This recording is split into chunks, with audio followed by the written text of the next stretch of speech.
there in Facebook, LinkedIn, YouTube world. Super excited to be another Tuesday with Tiffanie, that would be me, an amazing, fabulous guest, and keeping with the T from Toronto. I hope I remember that right.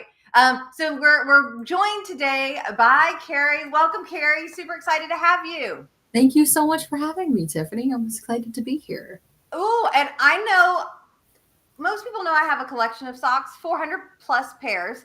You have a different kind of collection, though. What kind of collection do you I have? do. I collect rubber ducks. Although I do have some very awesome socks. I enjoy socks. 400 is a little too much for me. If it like once the drawer gets full, I put a kibosh on it for a little while. But rubber ducks are always welcome. So I have about 50 now, different ones, and I pick up different. I pick them up all the time, just different places. So Now, this may be more of a southern thing, but down here, people that have Jeeps will duck each other. So they put ducks on each other's Jeeps. Is that a yep. thing in Canada? Not really like that I know of. Okay, probably a lot less Jeeps in Canada where it gets cold. Jeeps are a little harder here on the weather. A lot of people who have Jeeps, they're just a summer vehicle, and then they have a different thing for winter. So, but there are a lot of people, like you'll constantly see people with like one rubber duck in the corner or like a couple rubber ducks on the dashboard or something. So there's that, and that's actually where it started. Is my brother had a little duck in. He bought a truck and he had this little duck, and it was a businessman, and he had a little earpiece and a briefcase, and he was adorable. And that lived in the corner of his dashboard for a while. And so when I was on a vacation, I picked up. I was in Washington, and I found a bunch of ducks that are of the U.S. presidents over the years. Oh, So I have a bunch of and I bought them, and so I was originally going to give them to my brother, and then I decided I liked them, and that's where the collection began. And so now I pick up a couple usually when I'm on vacation. Other people pick them up when they're on vacation for me. My parents brought me some really cool ones back from Rome. So like, and the collection has just grown. And then up here in Canada, there's a bunch of movie theaters that have claw machines that are all ducks. So every time I go to the movies that they have one, I try to get a new duck. so do you have a favorite rubber ducky? I have one that's a little mounty, actually. And I known, I would have had him here so I could show him to you. But he's a little mounty, and he's really, really cute. And so he's high on my list. I also have a Roman soldier that my parents brought me back from Rome that I love. I have a collection. I have a bunch of really cool ones that and they all just sit on the ledge of my stairs because I was like, there's something else to put here. Like, and my partner's like, yeah, I don't know about this. But he's learned to live with it. Have you seen the comedian that did the rubber duckies in the bathroom? No. Okay, I will find that link. So y'all that are watching this, I'm going to find that link and put it up here on the screen in just a minute before we're done.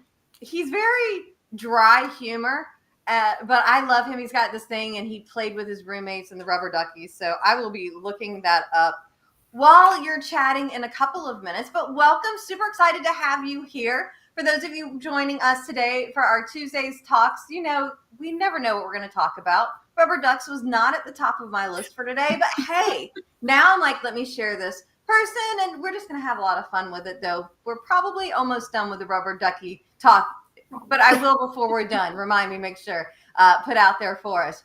Rubber duckies. Okay. So you mentioned, I mentioned you're from Toronto, or you're there now. Are you originally from Toronto? Tell us a little bit about how you got to where you are geographically today. So I grew up in a city called St. Catharines, which is geographically, it's essentially next to Niagara Falls. So that's usually a better reference point to people. I moved up to Toronto for university and kind of bounced back and forth a couple of times, but I'm outside the Toronto area now. We bought a house here 5 years ago. And so I love it. I'm close to a lot of people I love. It's really easy for me to go into the city to catch, a sports game or a concert, or I also love to go to musicals and stuff and art openings and stuff like that. So it's a good place to be. Love it. Love it.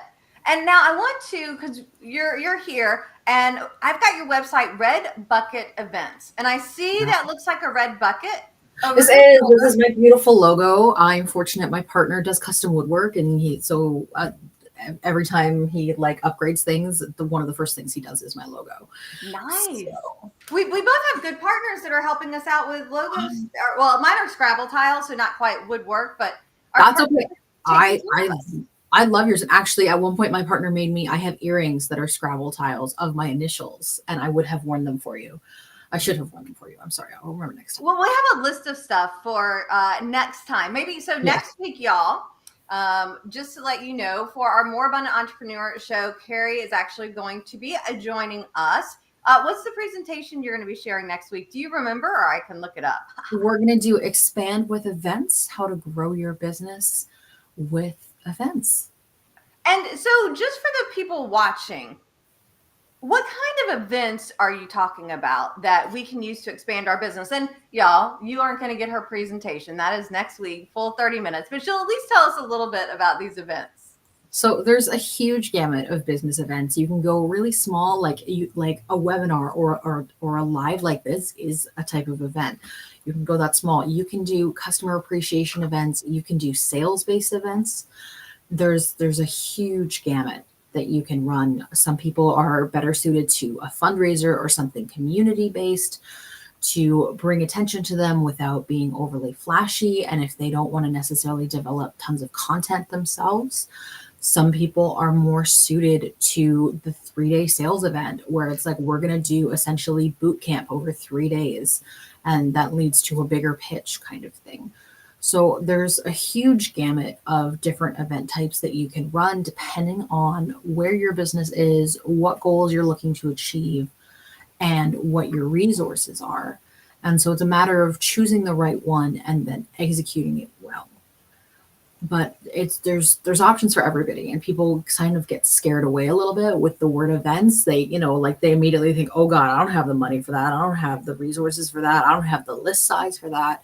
And that's not a thing at all. Those are all excuses that you're not allowed to have around me.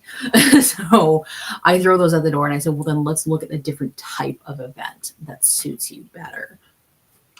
And so, are you going to kind of walk us through all of that? Absolutely. One of the first things we're going to talk about is how to figure out what is the best event type for you and what kind of goals you should be looking to achieve with different event types. And so we're going to break that down, and then we're going to talk a little bit about how to go about planning and marketing your event, because if people don't show up, then it's not necessarily what you want. It's not a lot of fun to spend the time, energy, and effort to create this event, or even if there's not a lot of money involved or whatever it may be, you never want to have an event and have no one show exactly. up. Small events are fine, but when no one shows up, it can be very disheartening. And I mean, it's been a long road. I've definitely had events where one person showed up and I was like, okay. So do me a favor. That one person. Oh yeah, it's hard. And it's hard if you're that one person and you weren't really planning to be in the spotlight. Mm. You're like, I just wanted to kind of be a fly on the wall, and now you want me to be it all. Yeah. So tell me a little bit about the clients that you love working with and helping them create these events. Yeah, my favorite clients are entrepreneurs. They're usually service-based, and they are really focused on growing their business. Usually they haven't actually hit $100,000 in 1 year yet, but they have been around for at least a year. And that growth is really something that they're interested in. They want more impact, they want more clients, and they want to enjoy their business. Most of my clients have found marketing either difficult or stressful or extremely time consuming. And a lot of them feel like they're a hamster stuck in a wheel, just trying to develop content and go through different methods. And I know I felt like that at times, especially in the first couple of years of my business. It was like, oh God, I gotta post on social every day. I gotta come up with a new blog topic. And you're constantly trying to push yourself to create. And so I encourage my clients to look at simpler systems. And so I teach them how to use speaking at events, as well as hosting their own events, to simplify that marketing system in a way that they can repeat so that they can throw the hamster wheel at the door. Nobody wants to be the one I mean, we might want to watch the hamster on the hamster wheel, but we don't want to be the one that's the hamster on the hamster wheel. No, that's not fun for anybody, right? Like that's just so much time, energy, and effort for. It is, and especially when you're a solopreneur and you don't necessarily have the money and resources to pay people to take on your marketing tasks for you, you have to really focus your energy on where you're going to get the biggest bang for your time and how to make that simple and easy and enjoyable. Because I talk to so many people who marketing is just bogging them down and they're starting to really lose the love for their business because they're tired and like they feel like they constantly have to produce these new ideas and things like that. So being able to show them a system where it's like, hey, you can do this and then repeat it. You don't have to make anything new. It's kind of like boom. And so the biggest joy I get is when clients come back to me and say, I got 3 new clients. I got 3 clients from my talk. I'm saving so much time. I have a process now. Everything feels like it's in place. And marketing doesn't feel like a bunch of jumbled puzzle pieces. It's unified. And that really, really excites me so much. I'm unbelievably passionate about helping entrepreneurs succeed. I believe that if you're ballsy enough to start your own business, to go out there and use your talents to help people, then you deserve to make enough money that you're not going to sleep panicked at night, that you're giving your family and yourself the kind of life that you want to have. And so it's absolutely my mission to help them build that. I love it. Yes. Entrepreneurs are ballsy because they're like, I'm stepping out on my own. I'm taking fate into my own hand. And they're usually amazing at whatever it is that they do, though not necessarily at being a business owner, Absolutely. Like so many people, they're a great coach, or they're a great trainer, or they're fantastic at copywriting, or there's one specific skill set. And then they have to translate that into trying to market themselves constantly and sell and all these things that are out of their wheelhouse, but suddenly are 90% of what they're doing. And so it can feel like a massive struggle. Like you're just constantly like trudging through mud to try and get to where you're going. And I've been there. That's a depressing feeling. And I want to help them bring back the energy and the excitement and focus on the things that they're really good at. That's what we should all be doing. Right? Like, and let's do this together. So I am going to throw back up here again your website. So redbucketevents.com. You can definitely reach out to Cari to have her help you with events. And I know you've got something that I might be a little premature in saying, but you got something that's coming up the second half of this year that you're launching. Is it a secret, or can we talk about it a little bit? No, we can talk about it. Absolutely. I feel like I've been talking about it for 2 years. So okay. By all means, so let's talk about it. But yeah, I am. I'm going to be launching some new programs for my speaking training to help people achieve that first 100,000 and make it consistent.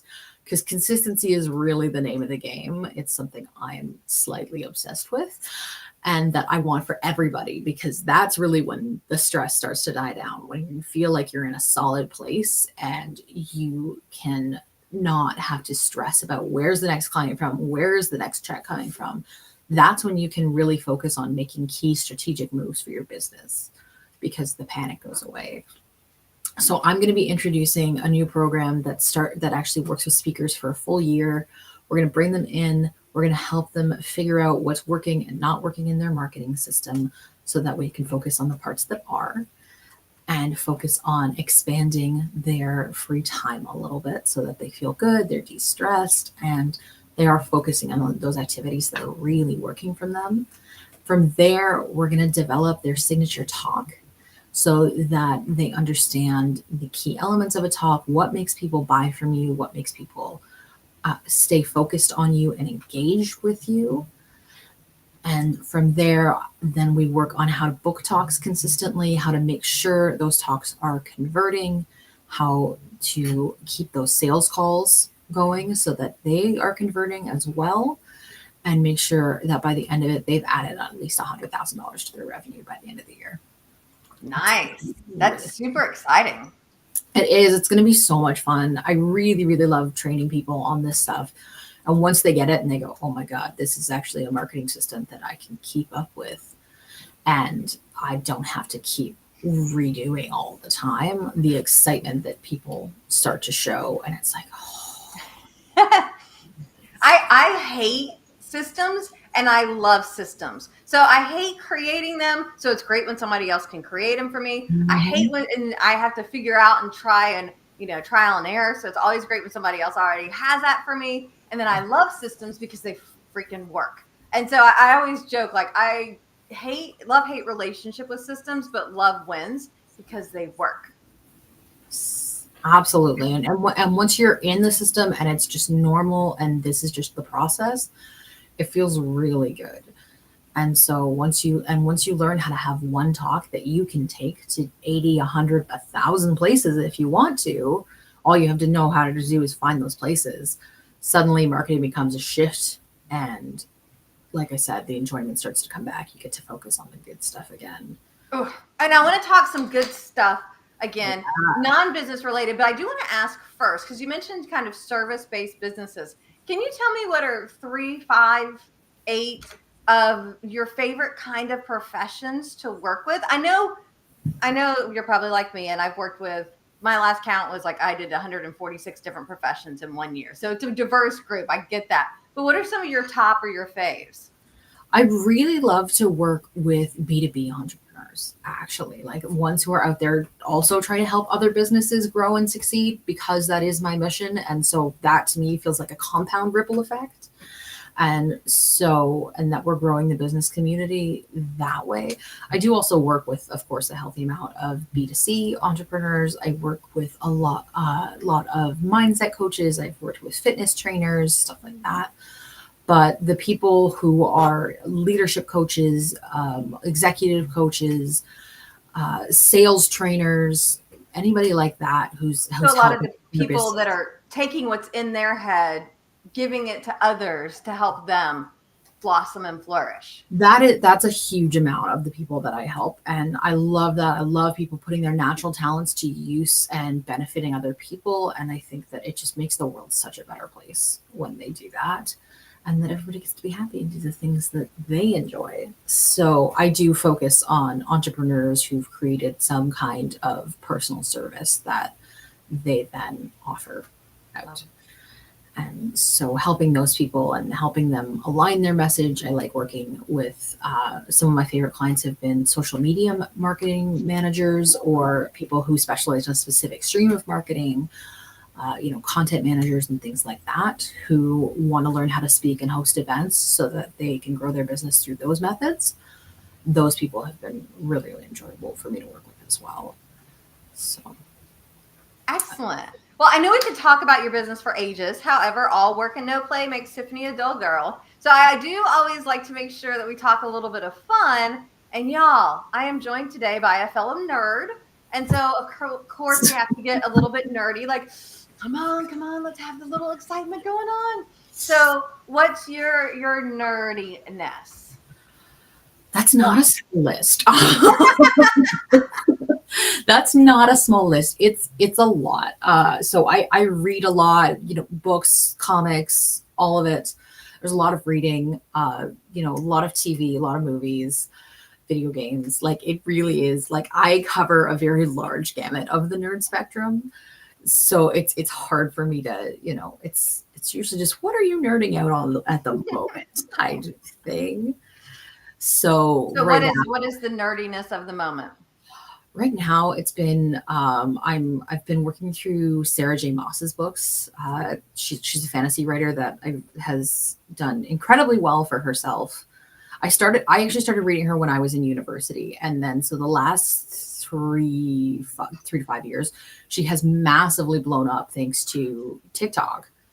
And people being like, "Hey, you got to read her books." And I'm like, I've been reading this woman for almost 15 years now. And so like I've been reading her newest series and really, really enjoying it. So that's been great. Video game wise, I'm actually replaying an old favorite called Pharaoh, where you kind of like build your little. Wait, that's like the Sim City, It's like SimCity set in ancient Egypt, very much. wait, like on a CD disc that was like yellow with. Yes. Where is that? Because I used to play that and I love that game, and I don't like new games, so screw it. But where can I play that now, or do I still have to have the CD from years ago?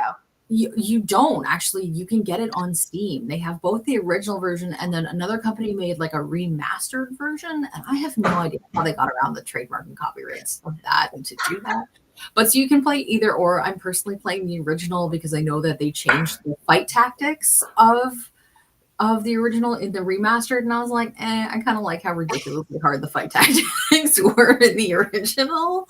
So that's what I've been doing. That, and then I play Disney Dreamlight Valley while I watch reruns just to kind of veg out and let my brain relax. So that's kind of what the nerd side is. What do you rerun watching currently? I'm on Star Trek Voyager right now. I don't know why. Oh, probably because I just finished Picard, and then I'm like, all right, let me go watch 7 and 9 again. That makes sense. Right now it's How I Met Your Mother. So it's just it just whatever catches my interest. Before that was Shoresy, and I think I rewatched the Mortal Instruments right before, or Shadowhunters, sorry, is what it's called on the TV version is Shadowhunters. Before that, sorry, there's been books, movies, and a TV show of that particular kind of thing. So it just, and then I did a Supernatural rewatch before that. So I'm a big fan of reruns. I like noise during the day, but noise that you don't have to focus too hard on. Yeah. And it's like, oh, I got distracted. That's okay. I know what happens. So reruns are a big thing for me during the day.